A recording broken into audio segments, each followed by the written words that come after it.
everyone, and welcome to the Environmental Science and Engineering Podcast channel. Today, we're diving into a very critical topic. In an era where droughts, population growth, and rapid urbanization are becoming increasingly common, water is no longer just a natural resource.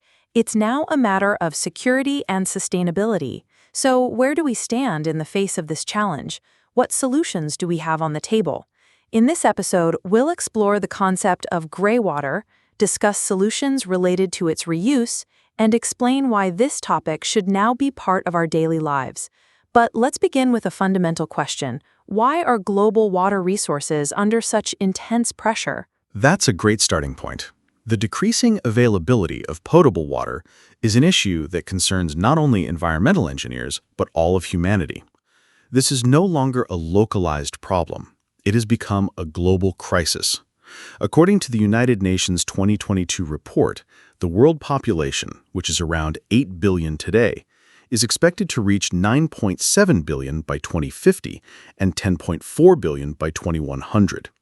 This demographic growth, when combined with urbanization and economic development, places enormous pressure on water resources. Even today, nearly 10% of the global population is experiencing high levels of water stress. So even the current population consumes this much water, it's clear that future demand is going to increase dramatically. But is this crisis only about the amount of water, or is water quality also part of the problem? Absolutely. Water quality is just as important as water quantity. Especially in semi-arid and arid regions, factors such as reduced rainfall, increased evaporation, and disrupted soil salinity levels create major risks for both agriculture and drinking water. Despite this, around 2.2 billion people worldwide still lack access to safe drinking water, and about 3.6 billion people lack access to safely managed sanitation services.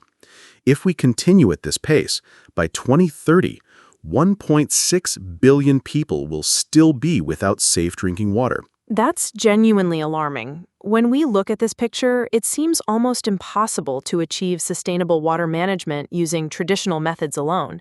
And this is where alternative solutions come into play, right? Exactly. That's why today we're focusing on greywater, the portion of household wastewater that excludes toilet waste, but comes from showers, sinks, laundry, and kitchens.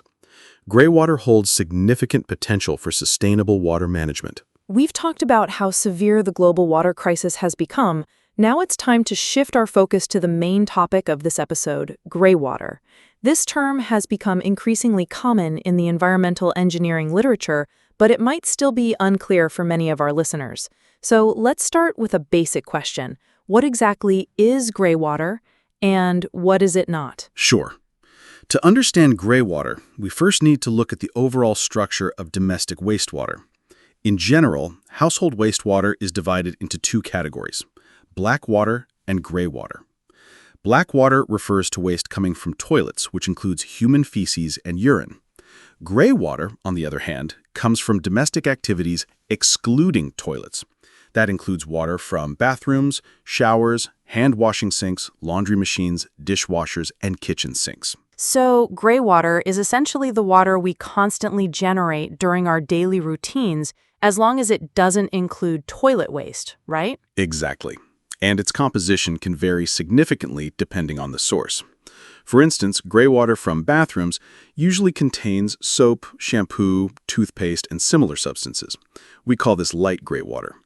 On the other hand, greywater from sources like kitchen sinks and washing machines is considered dark greywater because it contains higher levels of pollution. These sources can include detergents, oils, food particles, raw meat residues, and even food preservatives, which all contribute to a much higher organic load. That's an important distinction. I assume there are also serious differences in treatment requirements between light and dark greywater? Absolutely. Light greywater typically contains fewer pollutants, so it's relatively easier to treat. But dark greywater, due to its higher content of phosphorus, oils, detergents, and organic matter, often requires more advanced treatment systems. For example, greywater from dishwashing tends to have high pH levels and elevated phosphorus concentrations, which makes it risky to discharge directly into receiving environments. Are microorganisms also found in greywater? I mean, are there potential public health risks? Yes, and that's a critical point. Depending on the source, greywater can contain pathogenic microorganisms. Activities like hand washing, showering, washing raw meat in the kitchen, and doing laundry can introduce bacteria such as Salmonella, E. coli, and Staphylococcus. Some studies have even detected over 10 to the 4 colony-forming units per 100 milliliters. Washing baby diapers in particular is a major source of fecal contamination in greywater. So, gray water is far from harmless. If used without proper treatment, it poses not only environmental but also serious health risks. Exactly. And it's not just biological contaminants we're concerned with. Chemical pollutants are also a major issue. Greywater often contains micropollutants like parabens, triclosan, and benzophenone, which come from soaps, shampoos, detergents, and personal care products. In fact, Erickson's study identified over 200 different micropollutants, including surfactants, solvents, plasticizers, antioxidants, and softening agents. What about heavy metals? These are usually associated with industrial pollution, but can they also be present in gray water? Good question. The concentration of heavy metals in greywater is generally much lower than in typical domestic wastewater. Particularly in light gray water, for example, from bathroom sources, the levels are quite low. These trace metals often originate from household fixtures like metal pipes or faucet components.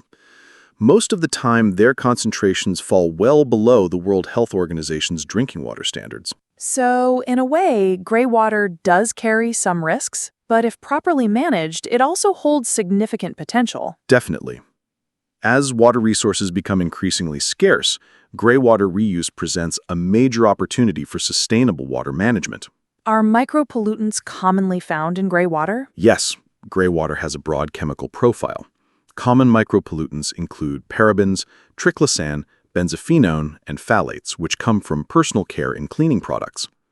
Erickson's research identified over 200 different micropollutants, including surfactants, solvents, plasticizers, antioxidants, and softening agents. Let's talk specifically about surfactants. The most common anionic surfactant found in greywater is linear alkylbenzene sulfonate. Especially in dark greywater, concentrations can reach up to 118 milligrams per liter. By comparison, typical domestic wastewater usually has LAS levels below 10 milligrams per liter.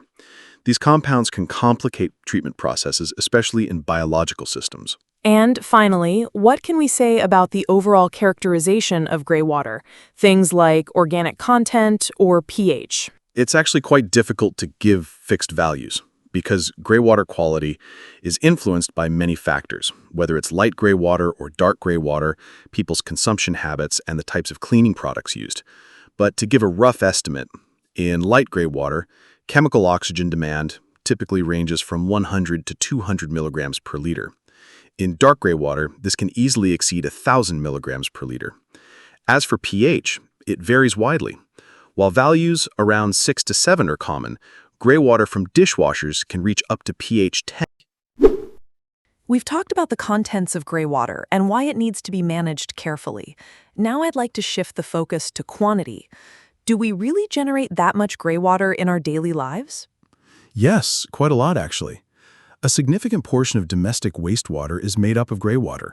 For instance, a study from India found that at least 80% of household wastewater is greywater, with nearly 44% of that originating from the kitchen. That's a remarkably high percentage. Do we see similar patterns in other countries? Similar, though there are some differences. In Greece, the per capita greywater generation is about 98 liters per day, making up around 70 to 75% of total domestic wastewater.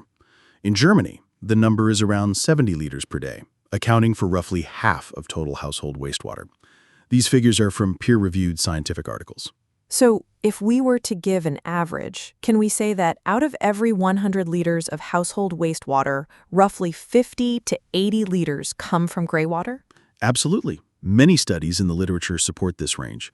For example, Erickson and colleagues reported 75%, while Van de Walle and co-authors suggested values between 75% and 90%. This variability shows that greywater generation strongly depends on personal habits and lifestyles. What explains these differences? Why is the percentage higher in some places than in others? There are many factors involved, from socioeconomic status, household size, and home layout, to how frequently washing machines or dishwashers are used. In lower-income countries, water use per person is typically lower, so gray water volumes are smaller. However, since less water is used, the concentration of pollutants tends to be higher, making treatment more challenging. So, using less water might seem good at first glance, but it actually makes treatment more difficult. Exactly. And the source of gray water also changes depending on the income level. In lower-income countries, more gray water comes from bathing and hand washing. In higher-income countries, the more gray water generates from laundry activities. One study found that in low-income countries, bathing contributed around 27% and kitchen activities 28% of gray water. In high-income countries, the bathing share can go up to 40%, but hand washing becomes less dominant. That's very interesting. So it's clear that when assessing gray water, we have to consider not just how much is produced, but also where it comes from. Definitely. The source of gray water directly influences both the level of contamination and the treatment strategy required.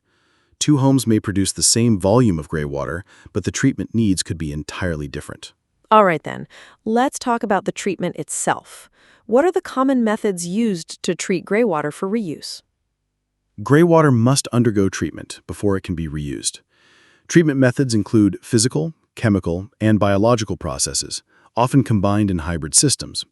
Each method has its advantages and limitations, so the choice depends on the specific needs of the site. Physical treatments include sand filtration and activated carbon. Sand filters are cost-effective but need periodic replacement. Activated carbon is more expensive but more effective for removing turbidity, odor, and certain metals. Chemical methods involve coagulation or electrocoagulation, techniques that help bind and remove small particles. For disinfection, methods like ozone or ultraviolet light are often used. UV systems are especially practical for decentralized applications. And what about biological treatment systems? Are they commonly used for gray water? Absolutely. Biological systems are critical for removing organic matter. One of the most popular technologies is the membrane bioreactor, or MBR, which combines biological treatment and membrane filtration. These systems provide high-quality effluents and are space-efficient, making them ideal for apartments, hotels, and airports. However, they also come with downsides, mainly high energy consumption and membrane fouling over time, which increases maintenance and operational costs. Are there more natural or low-cost alternatives, like constructed wetlands?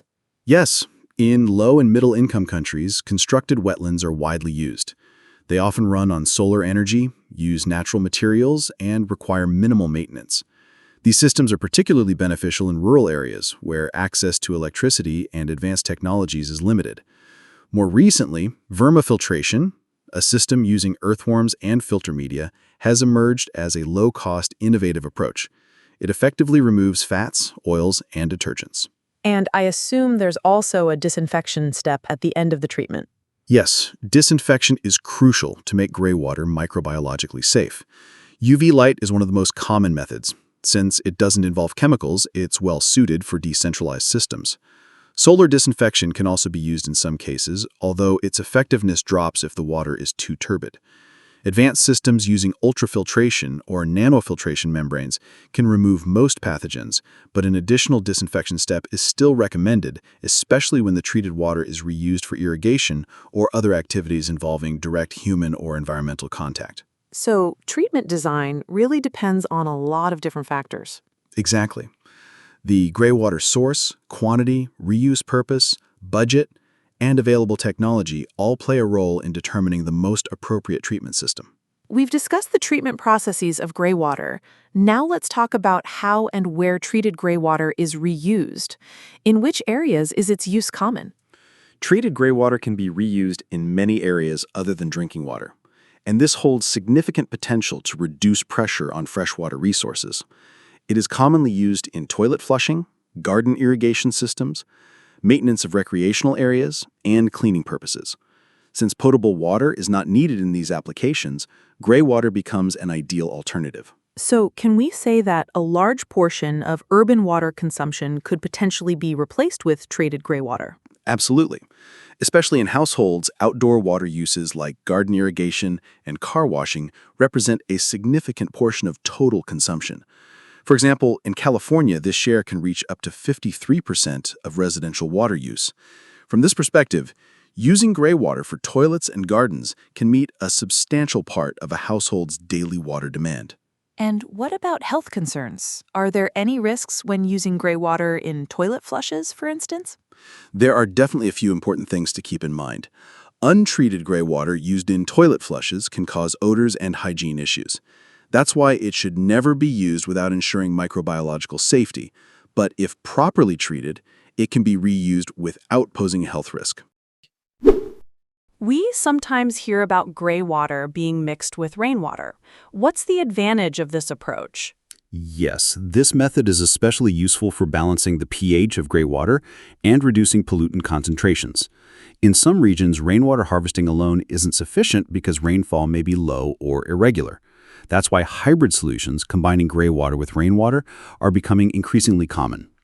For example, in a project in Germany, a mixture of 75% gray water and 25% rainwater was used to irrigate green facades. So, beyond saving water, what broader benefits does gray water reuse offer? There's much more to it.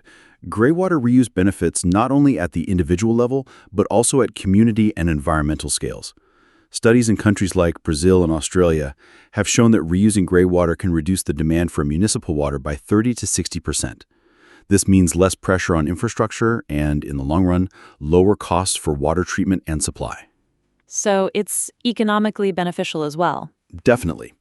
Especially in rural areas, treating and reusing gray water on-site can be more economically and technically feasible. It also reduces the volume of wastewater entering septic tanks, which helps mitigate environmental problems like odors and mosquito breeding. And what about agricultural irrigation? Can gray water be useful there too? Yes, treated gray water can be used in agriculture as well, particularly in water-scarce regions. Gray water often contains small amounts of nitrogen and phosphorus, which can provide nutrients to plants during irrigation. However, this benefit only applies if the gray water is properly treated. Could it have any negative impacts on soil or the environment?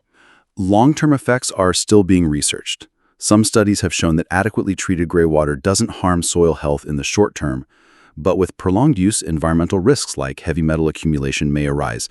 That's why continuous monitoring and quality control are essential. So far, we've talked about where treated gray water can be reused and the balance between its benefits and risks.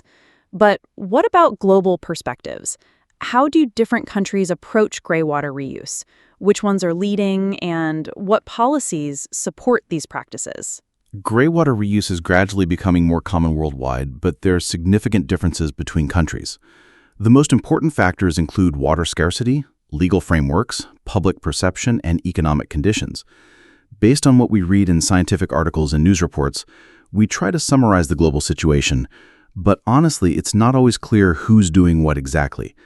Sometimes a gray water treatment system is built but ends up not working, or rather it's not used simply because no one wants to deal with the operation. There are many such cases, though I can't always give detailed examples. Yes, I understand. We see similar issues with other environmental topics as well. Wastewater treatment plants might exist on paper, but how well they operate is another story in some countries. Let's continue. Based on your review of the literature, which countries stand out in gray water reuse? Australia is a great example. It's a drought-prone country that has made significant progress in reusing gray water, particularly for non-potable applications like toilet flushing and garden irrigation. In some states, even untreated gray water is allowed for subsurface irrigation, but under strict health and safety regulations. So gray water can be used directly, but under very controlled conditions. What about the United States? In the U.S., there's a lot of variation between states. In California, for instance, gray water regulations are well developed. Low-risk systems like laundry to landscape don't even require permits. However, using gray water from kitchen sinks is generally prohibited due to the higher load of organic pollutants. In Oregon, gray water is classified into 3 types, with different treatment and usage requirements for each. The goal is to reuse water while ensuring public health. How about Europe? Are there regional differences there as well? Absolutely. The European Union has recently taken more active steps. A new regulation that came into effect in 2023 sets minimum quality standards for the reuse of treated urban wastewater in agricultural irrigation. But countries are not obligated to implement it. For nations with abundant freshwater, greywater reuse may not seem necessary. In Germany, however, building-level treatment systems are widespread. These systems operate without chemicals, use minimal energy, and can produce water that meets recreational water quality standards.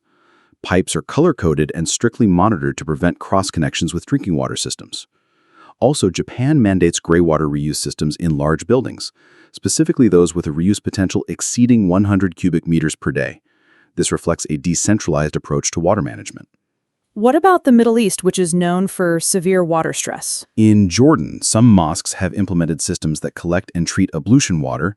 The treated greywater is then reused for toilet flushing or garden irrigation within the mosque complex. This approach not only conserves water, but also reduces utility costs for religious institutions. Those are great examples. Now, let's talk about legal frameworks. Has Turkey taken any steps towards formalizing greywater reuse? Is it still optional, or has it become a legal requirement? Yes, we can now say with certainty that greywater reuse is becoming part of Turkey's legal framework. In late 2024, a new water efficiency regulation was published, laying out a comprehensive roadmap. This regulation foresees the mandatory implementation of greywater treatment and reuse systems in many building types in the coming years. These include public buildings, universities, airports, and industrial facilities. The regulation also introduces new certification schemes called blue, green, and turquoise labels that indicate how efficiently a building uses water. So, greywater reuse is no longer just a voluntary, eco-friendly choice. It's turning into a legal obligation and a strategic investment. Exactly. Over the next decade, we can expect significant investments in greywater treatment and reuse across Turkey. This step is not only environmentally beneficial, but also essential for water security and long-term economic sustainability. It may be one of the most crucial actions Turkey takes in its fight against water stress. Any other interesting country examples you'd like to mention? Sure. In 2018, Chile passed a specific law on collecting, reusing, and disposing of greywater.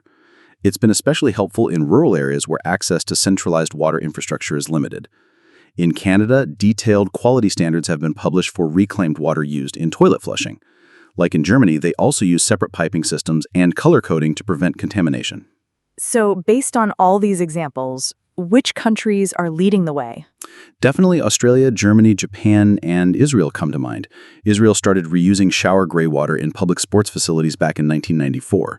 In Germany, short payback periods make these systems popular even in private homes. In Australia, greywater reuse became more widespread during droughts. Japan and Chile, on the other hand, have introduced strong legislation to promote system adoption. It's clear from these examples that greywater reuse isn't just a technical issue, it's also political and cultural. Before we wrap up, is there anything else you'd like to add? Maybe just this. Greywater reuse strategies vary by country, depending on their broader water management goals. But the common denominator is this: when designed properly, greywater systems are environmentally friendly, low-cost, and sustainable solutions. If treated greywater offers such clear environmental and economic benefits, why isn't it more widespread around the world? Why do people still seem hesitant? That's a really good question. Besides the technical aspects, there are also strong psychological and social barriers. Technically speaking, greywater reuse is still relatively new globally. But water infrastructure and plumbing systems are usually long-term investments, often designed to last over 50 years. So even when new technologies are developed, implementing them takes decades. People tend to view new systems as risky compared to traditional ones. Psychologically, we encounter what's known as the yuck factor. In short, people instinctively react with disgust to the idea of reusing wastewater, especially when human contact is involved. It's an emotional reflex, not always based on facts. So, even if people understand it logically, their instincts may tell them something else. Exactly. This response actually comes from evolutionary psychology. Avoiding waste or dirt helped us protect us from diseases in the past. So, even when people know the water is treated, the fact that it came from wastewater sticks in their minds as dirty. That's called source stigma, where the origin of the water matters more than its actual cleanliness. But today's treatment systems are advanced and multi-layered. Is it that people just don't understand how they work? Yes, that's part of the problem. Because the treatment processes are complex, people may perceive them as opaque or unreliable. If they don't understand how the system works, they suspect something might be missing. Even small issues with the water's color or smell can trigger mistrust. The psychology here is really strong, even when there's no visible problem. So even if it's clean enough to drink, many people still aren't willing to use it. Exactly. The resistance is especially strong in cases of direct contact, like drinking water or showering. But interestingly, when it comes to toilet flushing or irrigation, acceptance rates can go above 80%. The type of use shapes the perception. More contact equals less acceptance. Can this perception be changed? Is providing information enough? Information helps, but it's not enough by itself. In fact, more information can sometimes strengthen resistance if not delivered properly. What matters is how and by whom the message is communicated. Public health experts or trusted local water authorities are often more convincing than political figures. In some countries, small breweries that make beer from recycled water have successfully changed public attitudes. So the tone of communication and building trust are both key. Absolutely. Even the words we use matter. For example, saying treated water gets a more positive response than terms like recycled water, or worse, toilet to tap. A smart communication strategy is essential. Are there any other strategies being used to convince the public? Yes, a few. One is showing that the systems actually work by offering physical demonstrations, pilot sites, or on-site visits. Another is financial incentives. Discounted water bills or support for system installation can motivate people. And a third is to start with low-contact uses, like toilet flushing or subsurface irrigation. These are easier for people to accept and help build habits over time. So it's not just about engineering, but also understanding psychology and social dynamics. Exactly. Water management today isn't just a technical field. It also involves sociology, psychology, and communication. If greywater reuse is going to become widespread, it won't happen through technical facts alone. It will happen by gaining public trust. And that brings us to the end of another episode. Today, we explored greywater, wastewater from showers, sinks, and washing machines that is relatively low in pollutants. We discussed why it matters, how it's treated, where it can be reused, and what global examples tell us. We also examined public perception, especially the yuck factor that shapes acceptance. Everything we've shared today is backed by up-to-date and peer-reviewed scientific literature. Our podcast team includes doctoral-level environmental engineers and researchers committed to sharing accurate knowledge. If you're interested in topics like environmental protection, water management, or wastewater treatment, don't forget to follow our podcast and subscribe to stay updated on future episodes. You can find us on Spotify, YouTube, and Instagram. Any final words? Thank you. Water is becoming more and more valuable every day. As engineers and researchers working in this field, we want to share both the technical details and real-life applications of these systems. We hope today's episode offered you a fresh perspective on water reuse and sustainable practices. See you next time. See you next time. Looking forward to our next episode.